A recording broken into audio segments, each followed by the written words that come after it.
Hello, everyone, and welcome back to the podcast. Today, I'm joined with Kevin O'Reilly, a communication expert, Toastmasters leader, and the founder of Thrive Now Group.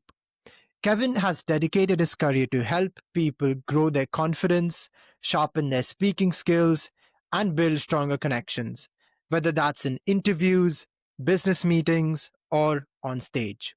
He is also the host of a podcast called My Worst Interview Ever.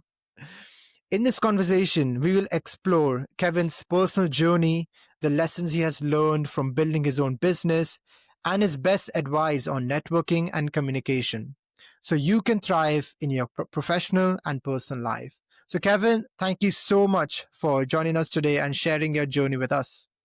Sid, thank you for the invitation. It's quite strange to be on the other side of this, actually. So I'm now starting to feel what my guests feel. It's a little bit of a anxiety of what's he going to ask. Yeah, so all the questions are about you, so no need to worry. Let's start. If you could give us a little more insights about your personal life and your journey on building Thrive Now Group so our listeners can get to know you a little bit more. Absolutely. I worked in retail for nearly 20 years for a large retail organisation across the UK and Ireland. And I reached the grand old area of being an area director, which was my dream job whenever I was in that. However, my wife fell ill and I had to take care of her.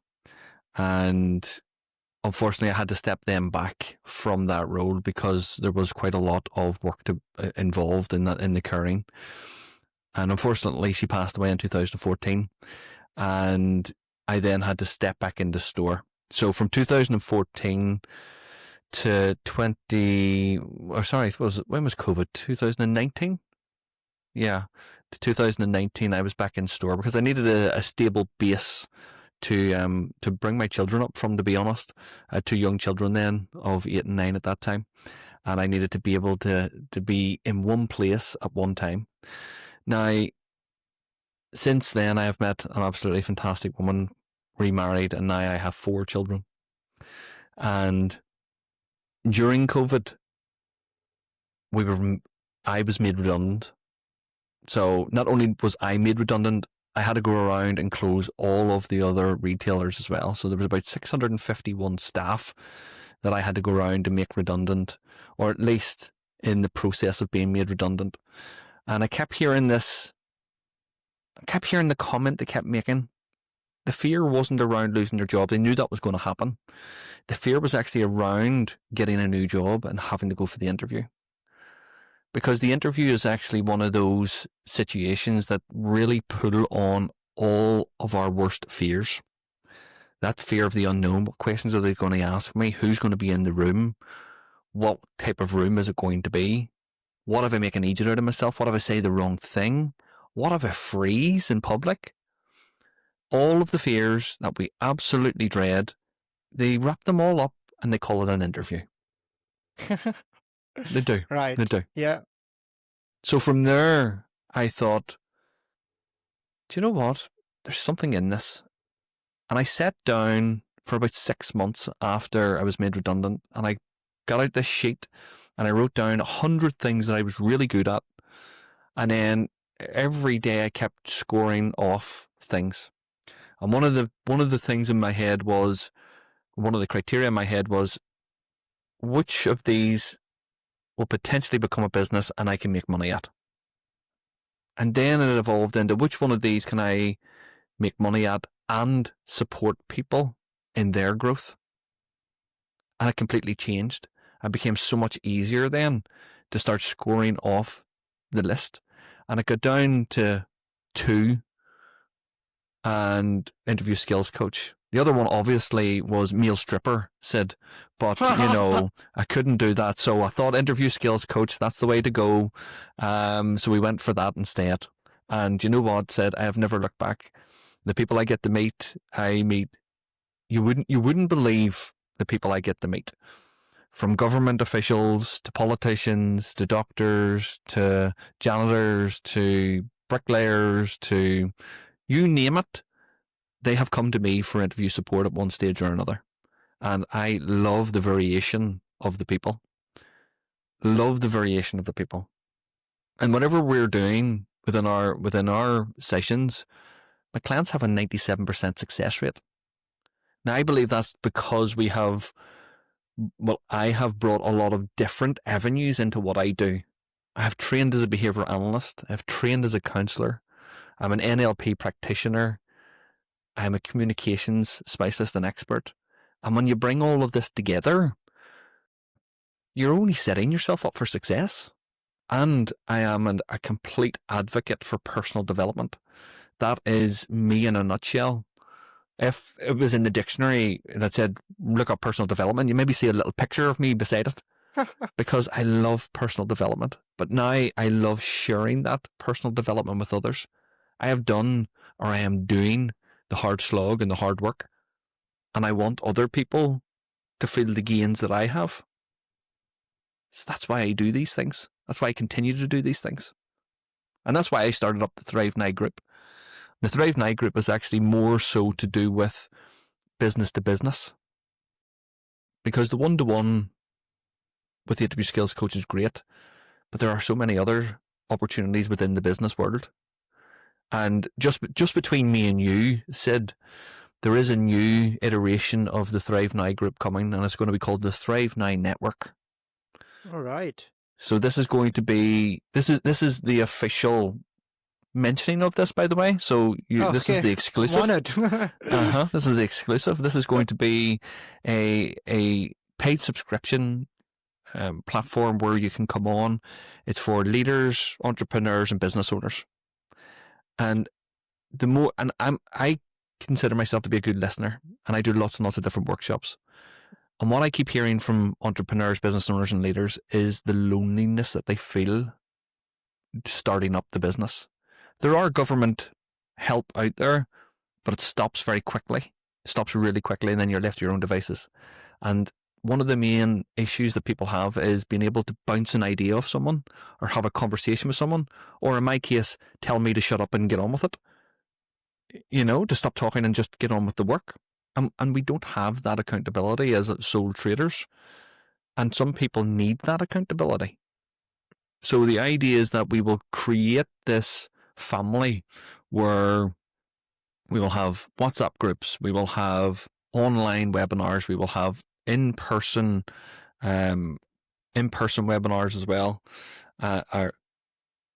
What's the name for the opposite of a webinar when you're in person? It's not a webinar. In-person meetings. In-person meetings. Let's go for that. Yeah. Conversations and meetings. Yes. So we're going to be doing that. We're going to be doing that on a monthly basis, and that's just a subscription service.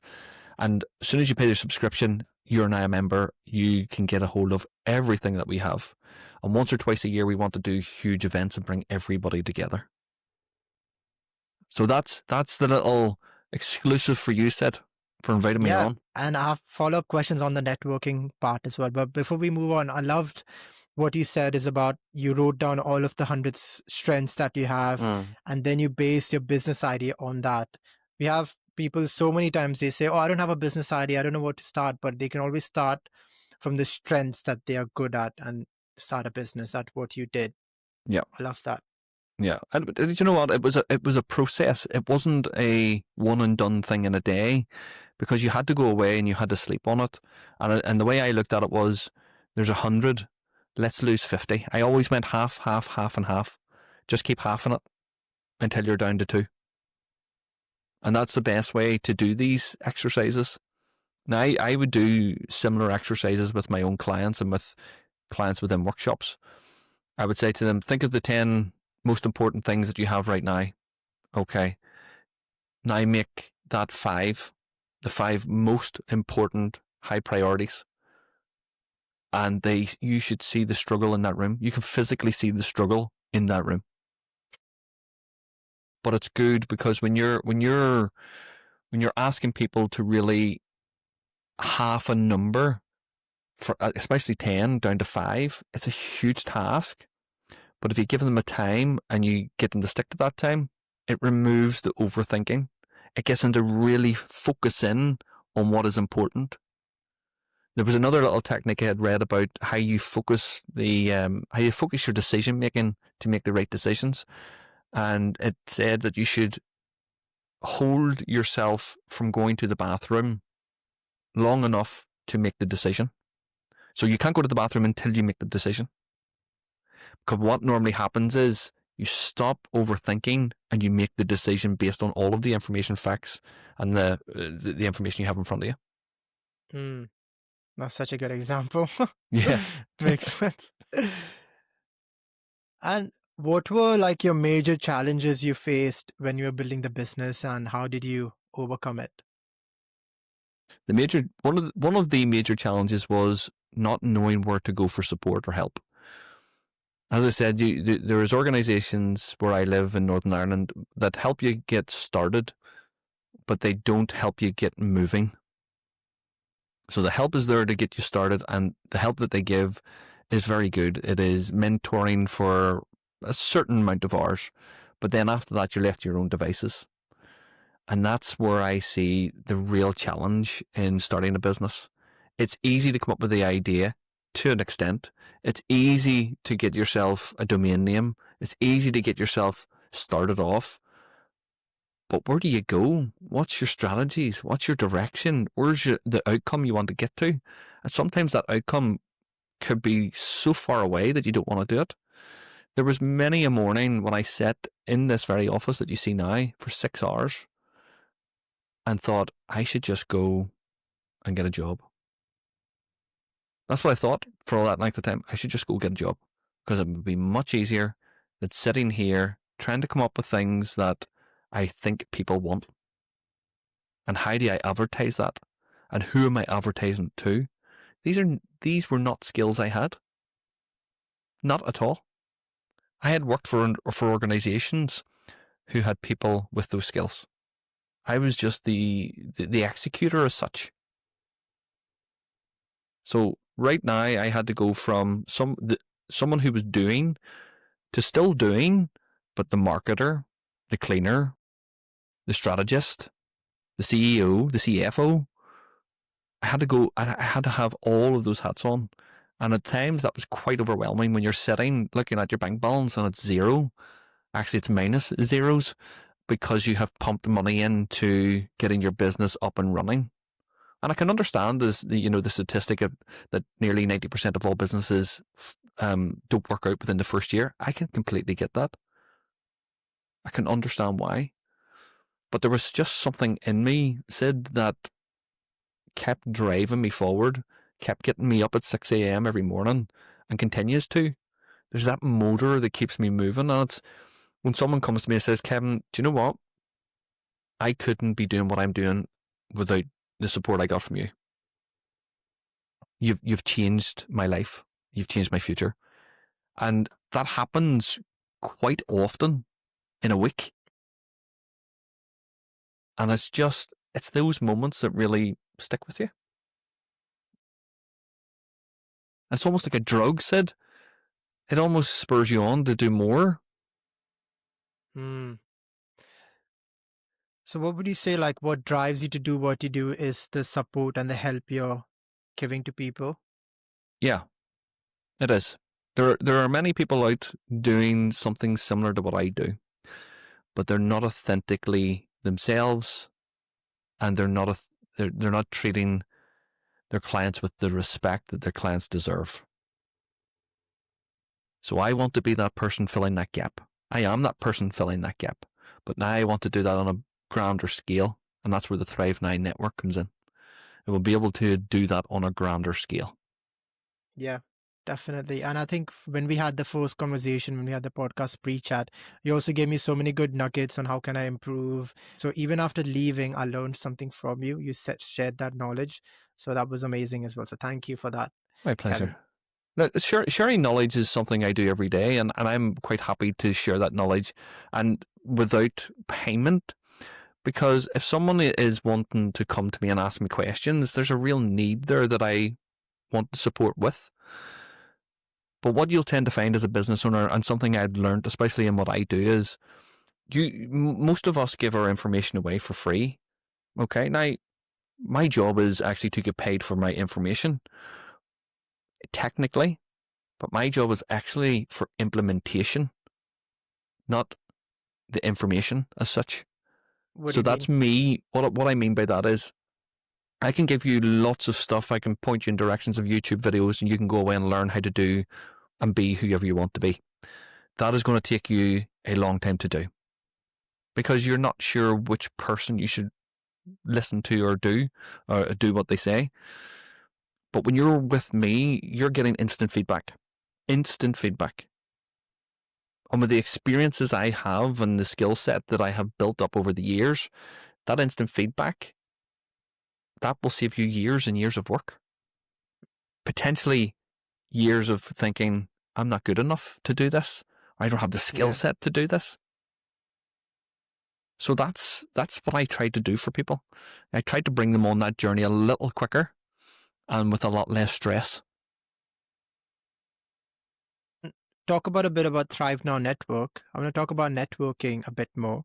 So what's the advice on how can we network better for someone who feels awkward networking? What's the advice for them? I had a very good friend of mine who coined this phrase that I absolutely love. He said he hates networking, absolutely detests networking, which would surprise you if you've seen him in a networking event because he is absolutely brilliant at it. All right.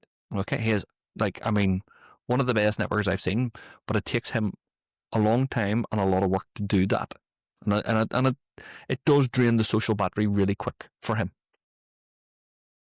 He coined the phrase a ninja, a social ninja.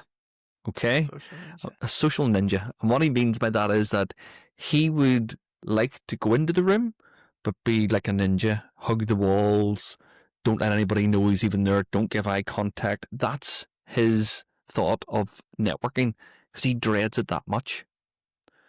Now, on the flip side, I know another girl who, what she does before she walks into a networking event is she stands outside, she has a word with herself. Before she goes in the door, she says, go to the center of the room. Okay, and then she takes a big Okay. deep breath in and she walks to the center of the room.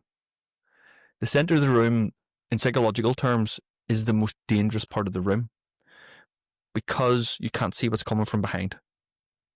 And naturally, we are always in protection mode. So we want to make sure that potentially there's a wall behind us or something behind us so we know we don't have to keep looking over our shoulder. So she always goes to the middle of the room and tries to get the middle of the room and have those conversations with the people in the middle of the room. And the people in the middle of the room are usually the same people like her. Okay? So now you're almost in with your same people. Those who hug the walls and you hug the walls, those are your same people. Now, I'm not saying either one is right or wrong. You just have to remember that the people who are hugging the walls, if you're a wall hugger, then that's your people. Go speak with them firstly.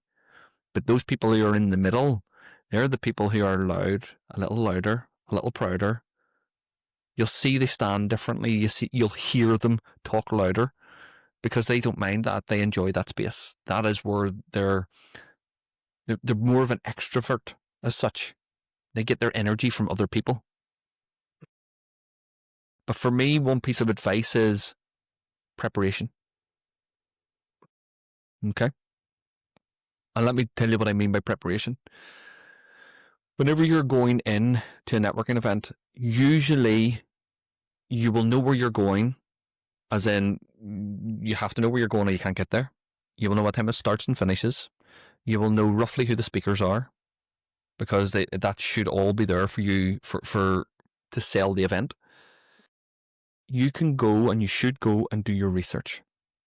Who are these people? And the first thing I always do is look for a question I can ask them if I get an opportunity. That's such a good Okay. one. So Yeah. come prepared with questions. So do a little bit of research on who's speaking. Go away and take some notes. A little bit of research. And then when you turn up, you have your notes written, you're ready to ask a question, and you don't have to panic. But another really good thing about asking a question, when you're in the room and someone is going round, and this took me quite some time, Sid, to master myself, by the way. When you're in a room sitting down, and usually what happens is the host will say, does anybody have a question for the panel or for the person or whatever? Your arm should be the first one up. The first one up, regardless. Okay? It should be straight up and go, yes, I have a question. Straight away. The reason for that is when you get the microphone or you get a chance to ask the question, the very first thing you say is, hi, my name is Kevin O'Reilly from the Thrive Now group. My question is, okay, so what have I just done, Sid? In a room, let's say, of 50 people, I have told them who my name is, so I've removed the fear of the unknown, so they can approach me at any time now because they know my name, and I've told them what business I work for. That's powerful. And I've asked a really good question. Again, in psychology, there's a thing called recency and agency. People will remember the first thing you say and the last thing you say, but it's rare they remember the stuff in the middle. That's why even when you're doing speeches and when you're doing public speaking, your start and your end. So your start is your sort of introduction, powerful grabber, and your end is your call to action. Those are the parts that matter most, believe it or not. So recency and agency. So if you're the first hand up, people remember you.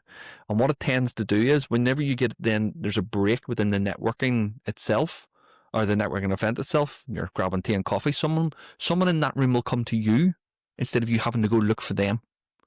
And those people who are coming to look for you, they're your clients. So you may be looking at the 50 people around this room going, oh, there's a person there, has a few quid, there's a person there with lots of business contacts, there's a person, etc., etc. They may never buy from you, ever. But those people that are coming to you, more than likely, they are your clients. Because they want to know more. Because you asked a good question, like, hey, I liked your question, I would love to know more. And then you can build that connection. You see how that works, Ed? Yeah, definitely. Wow, I love that. Yes. And just on that, so, okay, that person comes up to us and asks a question, then how can we really build a connection with them rather than coming across as transactional? What's your advice on that? Well, I'll give you two answers to that, okay? Yes. So I'll give you one more little tip on the interaction, the start of the interaction. So when you're coming in or they're coming in, okay, so let's say they are approaching you, okay, and they say, hello, Kevin, how are you? And I go, I'm very well, thank you. And I'll go, and what is it you do? Okay, you need to be the first person to say, hello, what is it you do? The reason for that is because if you start in with your elevator pitch, you could be completely missing exactly what they need. So when you're listening to their pitch they're giving you, you're formulating in your head, what do I have that can actually support this person, help this person and achieve their needs? That's what goes through your head. And then your pitch comes back building on what they've just said. The elevator pitch is great. And I teach the elevator pitch to many, many people. I teach the 1 minute, the 3 minute, the 10 minute, and the presentations. I teach that to like hundreds of people, if not thousands of people a year. But if you are smart, you will ask the question first. You will ask the question first because it allows you then to find out their wants and their needs. Because if someone said to me, hi, Kevin, I'm a truck driver from such and such, but before that, I had given them my spiel about, oh yeah, we're interview skills coach. Oh, we're the Thrive Now group. Oh, we help people with business owners, and they're going, it's totally lost on them, isn't it? Totally lost on them. But you'd ask the question about how do you build that relationship? It's the intention you go in with at the very beginning. So in your preparation, your intention, you should pull together your intentions. Why am I going here? Is it to go and grab a big whale so that they'll give me plenty of money? Maybe. Is the intention to go and make friends? Maybe. Is the intention to go and expose yourself to this networking event so that you can start to get over the fear of networking? Maybe. Maybe it's all of those. But for me, the intention when I go in is I want to provide a service and also hear what they have to say. So I'm listening a lot. I'm not doing a lot of talking, I'm doing a lot of listening. And that's the biggest difference. When you see people in networking events, a lot of them are doing lots of talking. They're not doing a lot of listening. I love that. It's completely opposite. Yeah. Isn't it? But I'm there to build relationships with people, not short term, because you mentioned transactional. Transactional is a short term relationship. I'm there to build a long term relationship so that in 10 years, 15 years' time, that is still a client of mine in 10 or 15 years' time. It is cheaper to hold on to a client than it is to find new clients. Okay? And that's just not in the marketing sense of things, that's in the energy and the stress level sense of things. It's easier holding on to a client for a long period of time than it is to try and find new ones. Yeah. And I read one of your articles that you wrote in your Thrive Now group website. I really loved all of those articles. And one of those articles you said to lead with generosity. And I think what you said there is you come into networking as a way that to help someone else. So when you're listening to someone, you're helping them, providing advice. So I think that's perfectly sums up that idea that you Well, mentioned. somebody told me a long time ago when I first started, and they said, Kevin, if you help people get what they want, they'll help you get what you want. Now, listen to how that is phrased. If you help people get what they want, so that's the first thing, they will help you get what you want. And I've always thought that first. Let me help you get what you want, Sid. Because you may not be able to help me today, but in 5 years' time, you might go, Kevin, do you know what? Remember that conversation we had? I need that. I need you now. I need your business now. I need your company now. And that's how these things work. And that's where we get away from this transactional stuff. No, so true.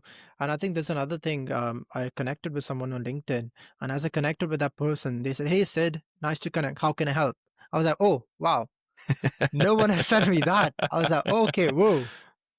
It's So different, isn't it?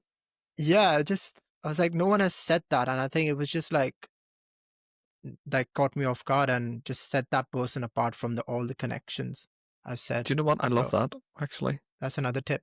I'm going to borrow that one, Sid, if you don't mind. Absolutely. Thank you very much. Teach one to learn, here to spread the knowledge. I don't steal ideas, Sid. I just borrow them. No problem at all.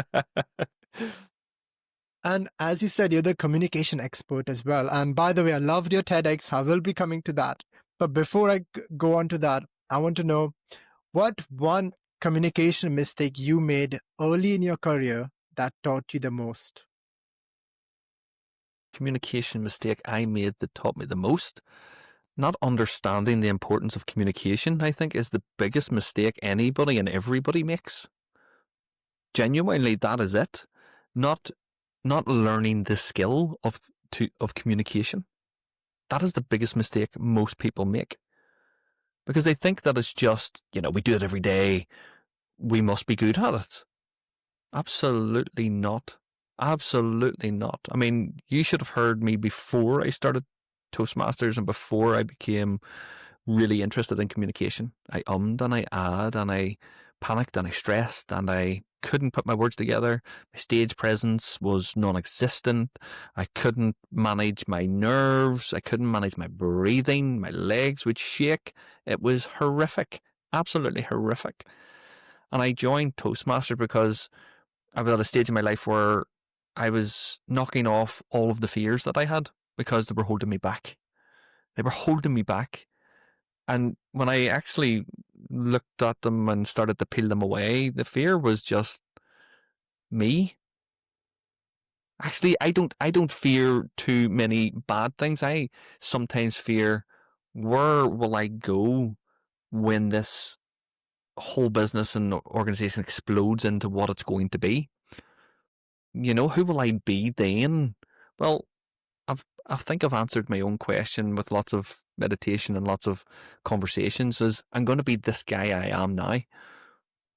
I'm just going to be able to help more and support more people. And I read another article that you mentioned. Really amazing quote that I had to read it 3, 4 times. I think that was by an neuro-linguistic programming expert, Tad James, that he said, the meaning of communication is in the response you get. So That powerful, is isn't it? so powerful. So powerful. That is sums up everything about communication. So I want to say that you mentioned in your newsletter that you live by that. So tell me what really inspired you about this quote. Oh, when I heard this quote, it flipped the whole communication on its head. Yeah, I thought, same for me. yeah, well, I thought that communication was about just talking. Now, I'm sure you have worked within businesses, as have I, and your manager has run past and barked 4 instructions at you, and then went away, and then you've went, what was the second one? But they're gone. Yeah, they're absolutely gone. Even if you write them down, you might still go, what was I to do with the second one? And that is not communication. That is just talking. Communication lies at the feet of the person delivering the communication. It has to be checked for understanding. It has to be. And this is what my whole TED talk was based around, was that one quote, actually, because it actually changed how I thought about communication in general. And I don't just talk to people. I check for understanding. I make no assumptions, and I clarify everything. And it's why I created the ACC of communication model. Assume nothing, check for understanding, and clarify everything. Because you might say, can you put that over there? There's quite a vague word. You may even point to it. But to me, I don't know where there is. I would like to know, almost militaristically communicated, to say, in that 2-foot box over there. Because what I tended to find was that my there and your there are usually different. So we're wasting both our times. And this happens in businesses everywhere. This happens in businesses every day. When someone gives such a vague instruction that it completely, someone goes, well, I think this is what it means, so I'll do that. Nobody, well, I'm not saying nobody. The vast majority of people do not set out to do things wrong. They set out to do it right. So if there's a mistake that happens, 9 times out of 10, it's because it wasn't communicated properly. There wasn't a checking for understanding. And I came across this many, many years ago when I was reading a book about speech writing. And it was an American president, and his name has escaped me, but it was an American president who had a new speechwriter. And he said to his speechwriter, I want you to write me a really good speech. Away you go and write me this speech. And he went away and he wrote this speech. And he came back, rapped the door and says, here you go, Mr. President, here's the speech. And he says, is that the best you can do? And he stood and he looked at him and he went, oh, okay. So took it away again, went away and done it. Came back, rapped the door again the next day, gave it to the president again. The president said, is that the best you can do? So I had a look at it. Is that the best you can do? He went, okay, give me it. Away I went again. Came back again, rapped the door. President says, is that the best you can do? And the guy went, that's the absolute best I could do. And the president says, I'll read it now then. I'll read it now then. Now, what that told me was he didn't know where the end was. Now, that was one of the lessons I took from it, but he didn't know where the end was. As in, he didn't know what finished looks like or what done looks like. And it was a question I used to get my staff to ask me. When I give an instruction, I come from a place of understanding and knowing. It's called the curse of knowledge. I know what I'm trying to say and how to say it, but I didn't check to make sure you understood that you understood what I was saying. That's what it's called. It's literally called the curse of knowledge. And whenever I then started to think, I told them that, but they done it different. I used to get them to ask me, Kevin, what does done look like? Because it used to stop me in my tracks. And I used to think then, actually, what does done look like? and then I would explain it properly, and then I would allow them time for questions to go, yeah, you said stick it over there. Do you mean like they're in the corner, or they're against the wall, or they're just out from the wall? Or so it allowed them to ask follow-up questions as well by just asking, what does done look like? It saved so many aggravated communication. It saved so many problems. We actually started to hold on to staff longer because they weren't having to do a job 3 times. Because I didn't explain it right the first time or the second time or the third time.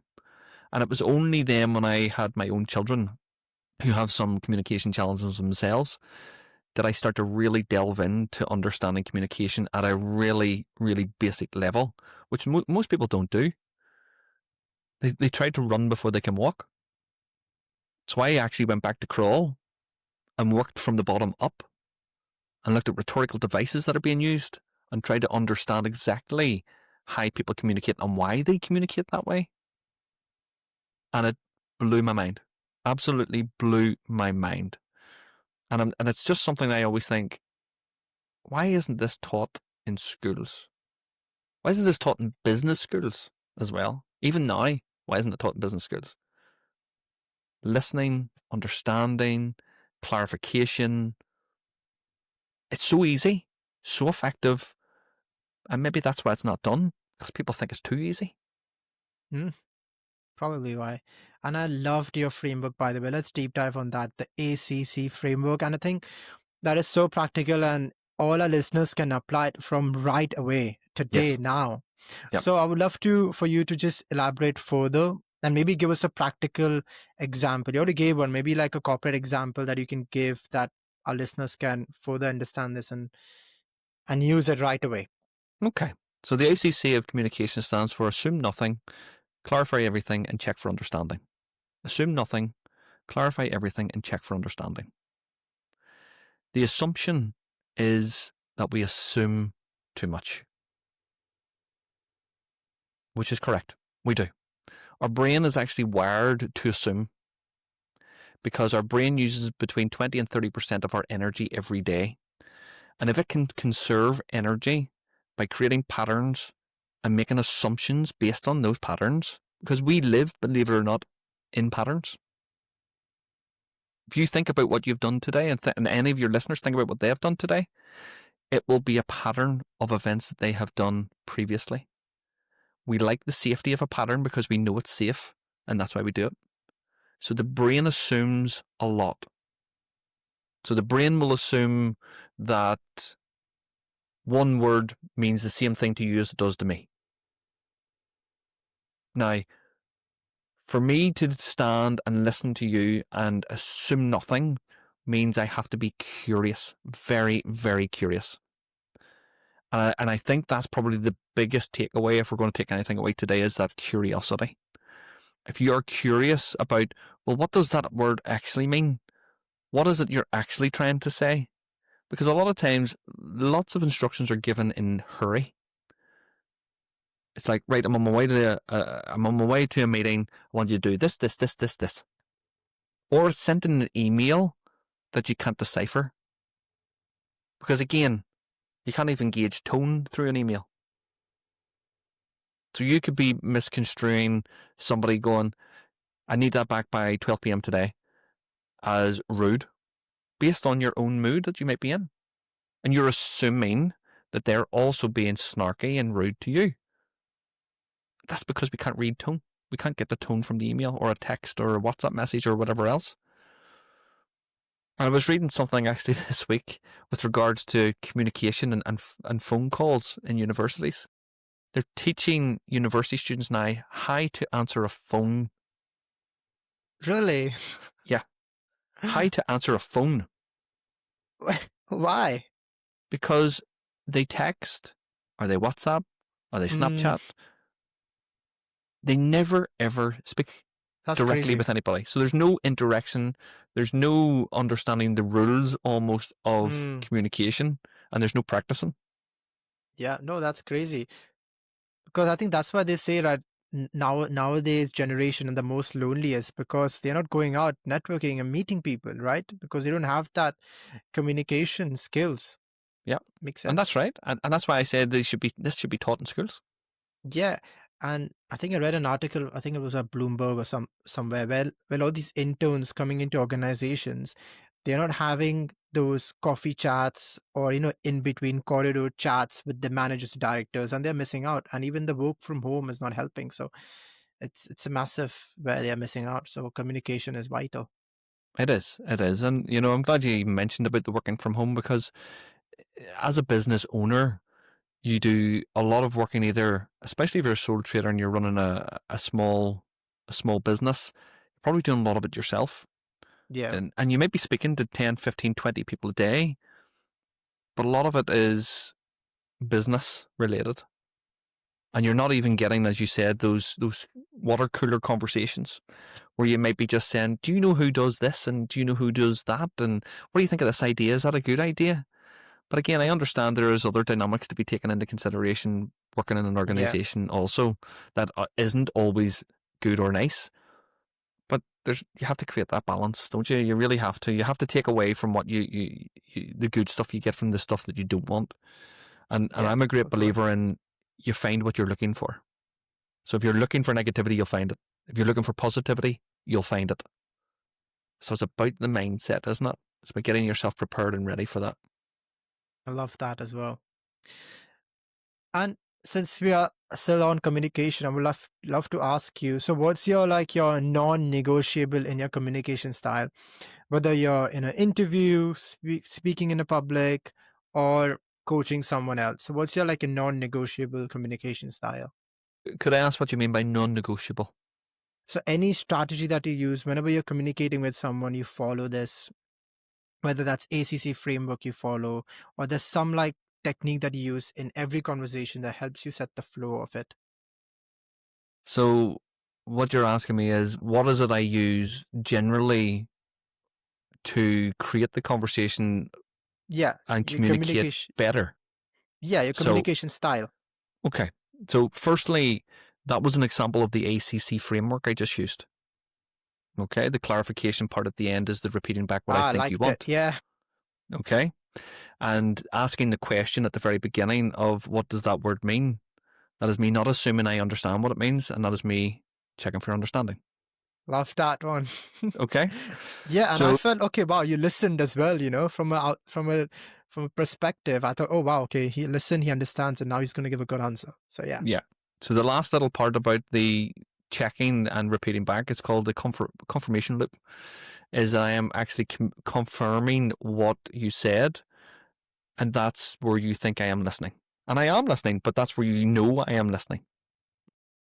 And now there's a relationship already starting to build because you want to be heard as a person. And this is what you talked about with the network and how do you build this quickly? Listen, repeat back, and people will then start to go, he is listening. He is listening. So do me a favor and ask the question again, please, would you? yeah, definitely. So, what are the non-negotiables in your communication style? Mine is to listen.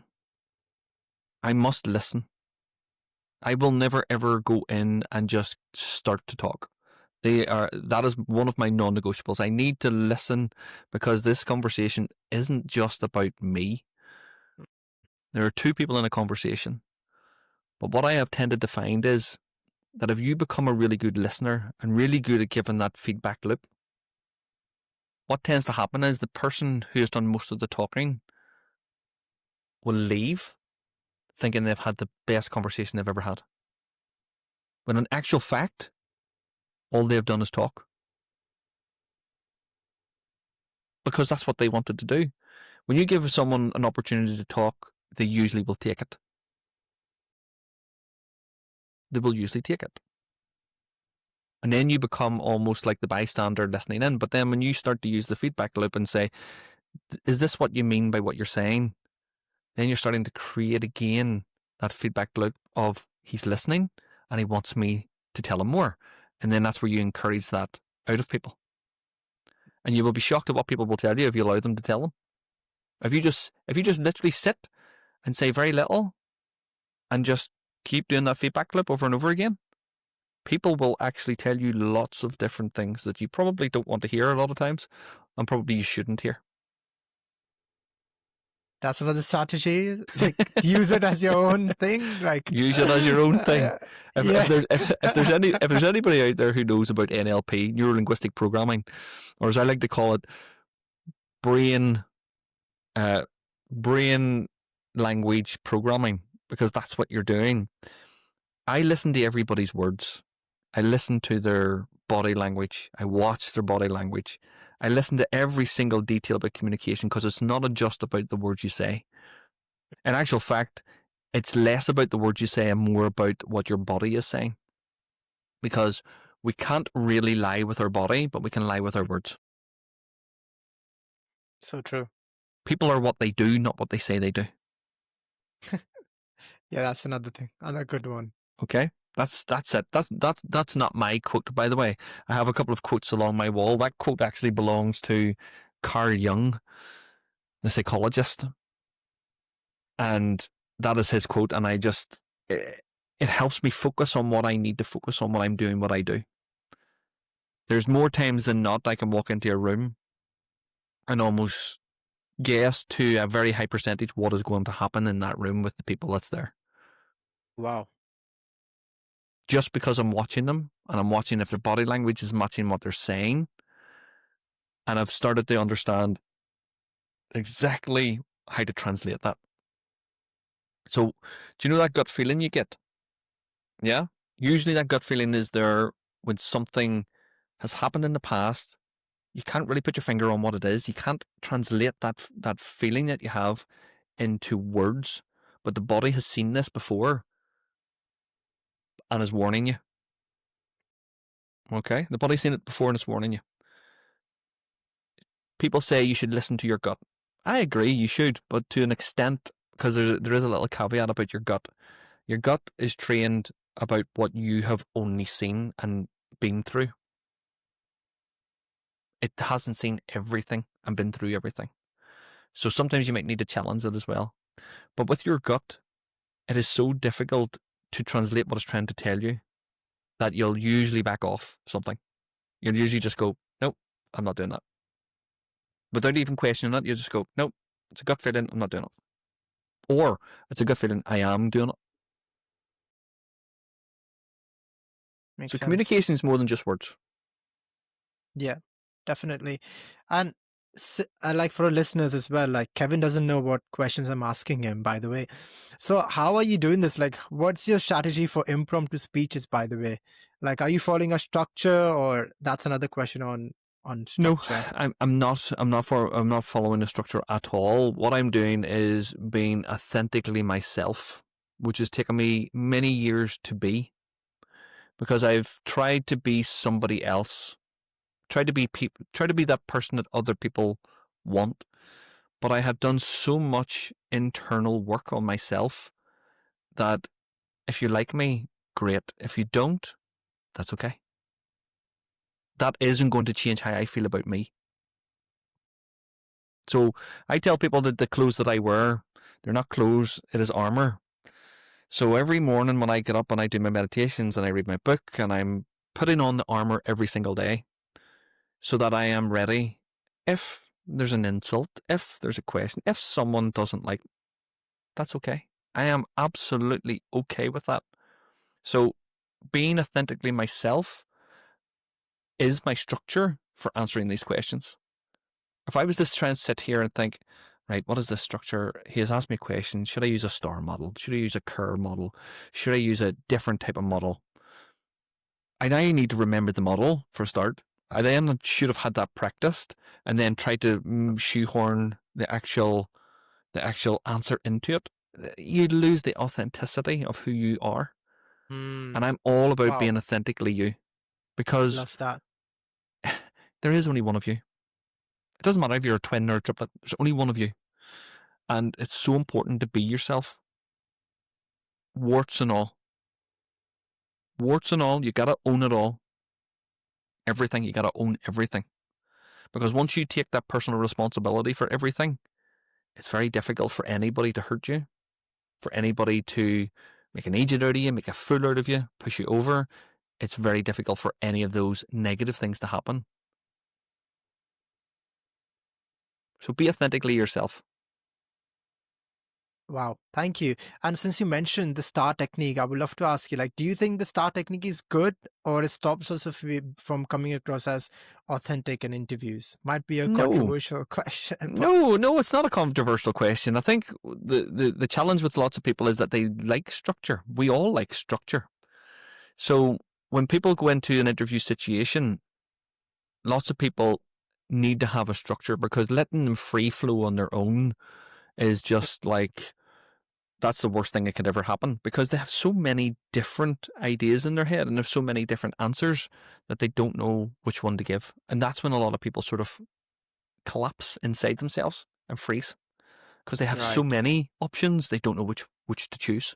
And then when they do know which to choose, they don't know what to do with it.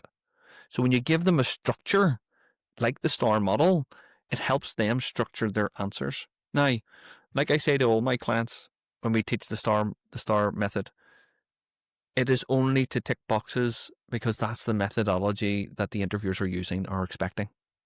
It is only to tick right. boxes. However, the structure can be used externally, but it is quite rigid. It is quite rigid, and you need to be really good at it to bring it into your real life. But not only that, like at home, it's very difficult to go. And the result was, of all of this work that we just did and all of those actions, this is the result. It works if it's done in the right way. Yeah, But if it's not done in the right way, it makes it worse. It makes it worse. Now, I have actually come up with a new model of the STAR that I use with my clients. It's more successful than it's not. Okay, it has a higher percentage of success, and it's very basically the STAR plus R. And we remember numbers quicker than we remember different things. So I like to always give people a nice little start to their answer. And how I always start them within the situation is I always say, when was this? Tell me the date or the year this was. So, for example, in 2014, yada, yada, yada. Okay? I call this the domino effect. So once you have that first domino in place, which is the date, and then we work out the rest of your story, once the first domino drops, the rest of the story just follows, because numbers are more memorable. If you and your audience now think of a number, you're seeing it as a number, you're not seeing it as a word. There's a reason for that. Okay? There's a reason why it's easier to remember the number instead of you trying to go, well, what does a 33? Trying to remember that as a number, but as a word. It's taken me a second. Whereas if it's 33, it's just 2 threes. We can visually see it. We think in pictures. Words are the hardest thing to remember. So we think in pictures. So when I'm creating or helping my clients create their story, we create a story of pictures, like a movie. that's powerful as well. Yeah. So we create that movie. And that's how I remember my speeches as well. I create a movie when I'm doing my speeches. And I have a movie board, and I move scenes around, and I use post-it notes to do these things. And I use different colored post-it notes for different scenes. Because again, we're using the visuals. Okay, we're using the visuals. So, like, I have a large whiteboard just to the left of me right now, and on that, if I'm trying to remember a speech, I try to break it down into 7 or 8 different points. Usually 7, because we remember numbers in odd numbers. It's easier to remember in odd. So normally 7 points, and I will have 7 different colored post-it notes down the side, and each of them will be the topic that, or the situation, or whatever I'm going to talk about within that particular task. And then I draw a picture on it. And then I will draw more pictures along beside them in the same color. So that in my head, it's a storyboard, and I'm literally just following the story. And because there's pictures on it, or graphics, or drawings, it connects them with that kinesthetic feel because you've drawn them on. So the idea for me in memory is my short-term memory isn't great. I have dyslexia and I have ADHD. My short-term memory is not good. It's actually not the memory that is not good. It's the recall of the short-term memory is not good. Where lots of people get this confused and mistaken that they have a bad memory. It's not. It's the recall. So Right. my filing system, if you want to call it that, is a little more complicated than someone that doesn't have ADHD or dyslexia. My filing system is a little bit more nuanced. So I might file a red ball underneath red and not ball. And it's just like, but then I might also file it under size 5 if it's a size 5 ball. And then I might file it under rugby and not football if it's a rugby ball.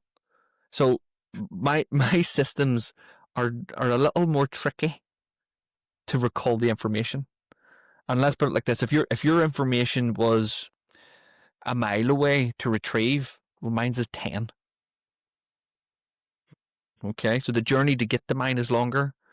Then the journey to find mine is longer. So that's why short-term recall is challenging for people with ADHD and dyslexia. And usually those two go hand in hand, by the way.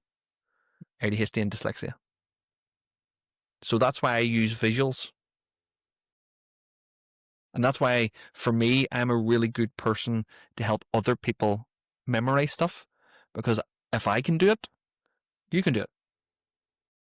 And I have learned how to do it. And I have learned all the ways to do it. Because it was something I had to do to be good at what I'm doing. Mm. No, definitely. And they say like a picture says 1,000 words, right? So it makes It sense. certainly does. Yeah, it certainly does. Yeah. And final two questions before we wrap up. So another question I have for you is, since you mentioned you wake up in the morning, you have these meditation, reading books. So what's your daily habits that you do that keep you sharp in communication or as a leader? The very first thing I do every single morning is, and I've got it beside me here, is a glass of water. Drink water. Right. The very first thing. Okay, so I will, when my alarm goes off, I do not hit snooze. I get out of bed. Okay. But I think for you to understand how my morning or how I set my morning up for success, my successful day starts the night before. It never starts in the morning. It's just a continuation of the night before. So my clothes are picked out. My towel is sitting in the shower, ready to be used. My alarm has been set and checked to make sure that it will go off. I have my book that I'm going to read sitting, ready for me to read, because I know I'm going to be groggy and a bit sleepy and a bit tired. It's maybe going to take me a bit longer to get into it in the morning. So I have all of these habits put in place already the night before. I've checked my diary. I know when my first client is. I know when my next client is. If I have a podcast that I'm recording, I have my podcast documents printed out. I have my questions ready. I've done my research. Everything is done the day before or the week before or the month before I need it.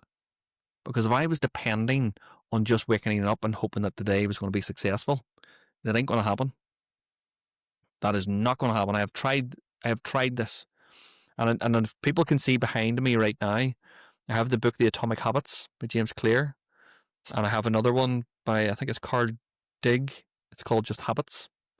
I have read so many books around habits to understand what they do and what they are and how we use them and how we use them to our advantage. And I do that. My day starts the night before. I'm going to take that away, actually. I'm going to borrow that idea. You please borrow that idea and borrow it with pride. Yes. Even if I'm going to the gym, Sid, my gym gear is downstairs. Wow. Everything Got is sitting everything ready ready. for me. Yeah, everything is ready Yeah. the night before. To the point where the very laces in my shoes are untied. Okay? Anything that's going to cause me a barrier or a little struggle for me to go, oh well, the laces aren't tied, so I'm not going training now. That's too much effort. So basically, you're not thinking at all. You're just like on it, like, okay, this is I'm just ready. doing. You just do it. You're not wasting that time to think. No. to do No, it. no. Yeah, You have makes a certain sense. amount of decisions you can make in a day before you get decision fatigue. Why am I wasting really good decisions that I could be using for my family and my business, deciding what clothes I'm going to wear to the gym? Yeah, that makes sense. This, Yeah, this reminds me of like Mark Zuckerberg. I think he just wears like one T-shirt, yeah, like white or black or white yeah, actually all the time because yeah. he doesn't need to think about it. No. And I actually took something from him and somebody else. There was somebody else. Steve Jobs. He's exactly the same. So my people can see this. This is the shirt. So I have this shirt, but it's in 4 or 5 different colors. I have 2 pairs of the same trousers and I have 2 pairs of the same shoes. That is my uniform. I don't need to think because they all match each other and they all fit. And that's it. I just reach into the wardrobe, take it out, reach into the wardrobe, take it out, take my shoes downstairs, put them down.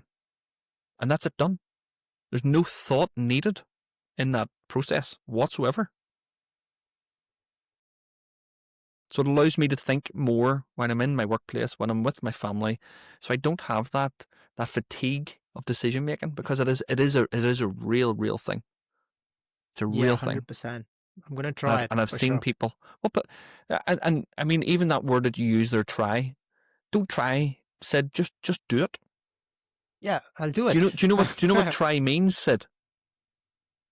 Just Try give it one means go. whenever Yeah, you come and you failed and you say, well, Kevin, I tried. It's an excuse, Sid. It's an excuse in the okay, making. Okay? I will But do it. this is where the authenticity comes in, okay? And the integrity is that if you're not going to do it and in your heart of hearts you know you're not going to do it, don't say you are. Just don't say you are. This is where this personal responsibility comes in because it's really difficult to do. And you will want to say it because you want to please other people and you want other people to look at you and go, yeah, he's brilliant. But it's not about the other people anymore. It's about you. And this is why it's an inside job. It's all about you all the time. You know, no one makes you angry, sad, or happy. You allow them to make you angry, sad, or happy. That's it. Stop. I'll That's stop. it. Thank you. I love Stoicism. I found Stoicism many years ago, and Ryan I am Holiday. yep, and I love Ryan. and his one I absolutely love and started with because it was an easy read was the Daily Stoic. Okay. Okay, it's 1 page a day. It's not really that Yep. difficult, but it is really thought provoking. And I love it. Absolutely love it. And there's some days where I've read the book probably 5, 6 times. And there's some days where I will just go in and go to that day of that page or that page of that day. And I look at it and it makes sense for me on that day. It just makes sense. Because it's something maybe I've needed just at that time. It's a little reminder sometimes. Because we all need those little reminders sometimes. That is literally why I have things around me that remind me of how far I've came, where I'm going, what I'm trying to achieve. Like even on my door of my office, I have my vision board on my door, so that I see that every single day I leave my office and go, am I closer to that vision? And if not, I don't do it. I don't do the things that don't bring me closer to my vision or mission. I've got so many questions, but we are running out of time. But um, final question before we wrap up, Kevin. So you mentioned at the start that you have met so many successful people Mm-hmm. through your business, through your work. So what one interpersonal skills stands out in all of the successful people you have met? Listening. Listening. But also realizing that your business is not about you. So really successful people understand that their business, even if they have started it, even if they put their blood, sweat, and tears and their money into it, it is not about them. It is about their clients. It is about their customers. Those individuals understand that at a really granular level, that they know that they have to ask, what do you need? Not, this is what I think you need. So they ask that question, what do you need? Then they take that information away and they do something with it.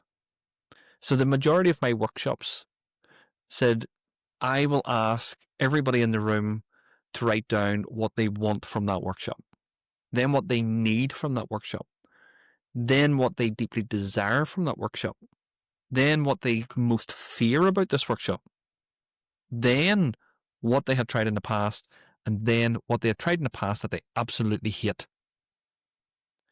Now, those 6 questions, I get them to write them down, and I take those 6 questions away, and I look at those 6 questions, and I build workshops based around those answers they give. They are telling me what they want. They're telling me what they fear most. They're telling me what they've tried in the past and they didn't like, so I don't do that. They tell me what they want, what they need, what they desire, and what they fear. These are really That's deep, so deep smart. questions. Yeah. They're telling you without even realizing they're creating this type of environment that I will be creating for them. It's almost like what do you call those groups? Like a Mastermind groups. almost like that. But there's another name for them when you get people in who know nothing about your product or service, and it's like a trial group. They're almost telling you what they want, and all you got to do is give it to them. But remember what I said earlier? When you help people get what they want, you get what you want. What you want. Yeah. And that's it. And that's what most successful people do. They realize that when you help people get what they want, you get what you want. No, that's so true. And I love how you take that feedback from your clients and you build that for them. That makes sense. That's so smart as well. Yeah. And thank you so much, Kevin. I really enjoyed talking to you, and so many golden nuggets in like 1 hour for our listeners. So thank you so much as well. And for our listeners, if you enjoyed the episode, please comment below what's your biggest key takeaway from this episode. And I'll link Kevin's all social media handles and his business site as well. So please check it out. And also, I recommend you guys to read the news article, the newsletters that Kevin has mentioned and written in his website is really, really good. I've read all of them, and all of them are filled with practical nuggets. It's just practical advice. There's no fluff in it. So I really recommend. And finally, thank you once again, Kevin. I really enjoyed talking to you today. It was my absolute pleasure, and good luck with everything that you're doing. Sid, you're doing a hell of a job. Keep down to you. Thank you so much, Kevin. Thank you. Really appreciate it. Thank you My to our pleasure. listeners as well. See you.